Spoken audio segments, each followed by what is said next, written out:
অনামিকাৰ পৰা আৰম্ভ কৰি পিঠিত কিবৰ্ডখন লৈ চাইকেল লৈ অহা সেই মানুহজন চিম্পল ঘৰৰ পৰা আহালো চাইকেল এখন লৈ ওলাইছিলো গুৱাহাটীলৈ কিবৰ্ডখন আৰু চাইকেলখন বছ একো নাই ঘণ্টা কাকো খাতি নকৰা সেই মানুহজন এটা মই একদম চিধা মানুহ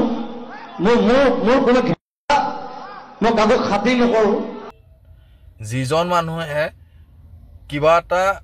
কৰিবৰ কাৰণে যদি 1 লাখ টকা লয় চিনাকি বুলি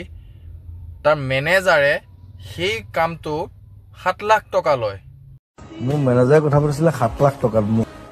বোলে ফটোশ্বুটটা আছে বোলে হ'ব দিয়া কিমান পইচা কিমান দিম তুমি চিয়ানা হয়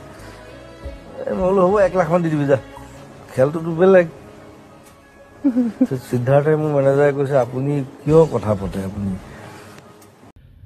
যিটো বস্তু জুবিন দাই গম নাপায় বহুত ওপৰত ঠাই দিছিলে জুবিন দাই সেইবাবে আজি চাগে এনেকুৱাখিনি কৰিবলৈ সাহস পালে ভাল মানুহ বুলি ভাবিছিলে কিন্তু ভাল মানুহ নোলাল দুখীয়াক সহায় কৰা সেই মানুহজন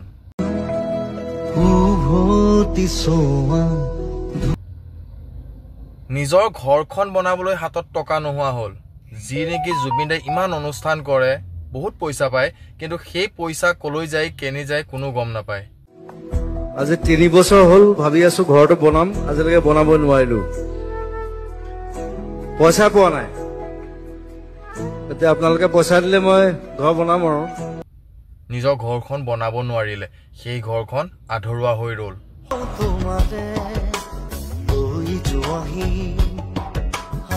সপোন যেন সপোন হৈ ৰল সকলোকে সহায় কৰি ভাল পোৱা মানুহজন প্ৰতিটো জীৱ জন্তু আদি সকলোকে মৰম কৰিছিল উদাহৰণ তাত ৰাতিপুৱা কাউৰী শালিকা কপৌ চুটি শালকি ঘনচিৰিকা আনকি তেওঁ এটা কথাই কৈছিলে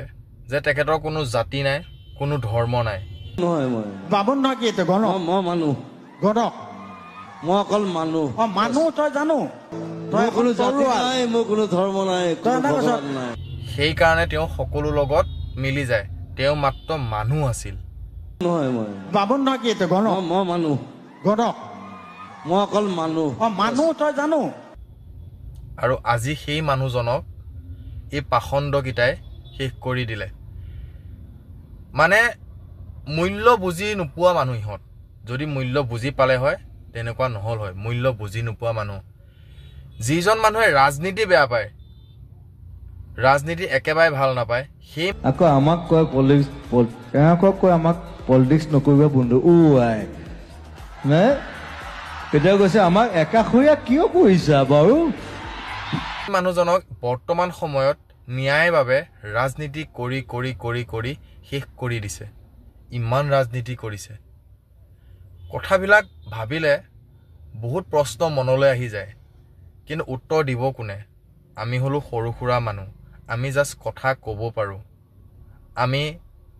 একো বেলেগ তাতকৈ একো কৰিব নোৱাৰোঁ কাৰণ ৰজা এজনেই আছিলে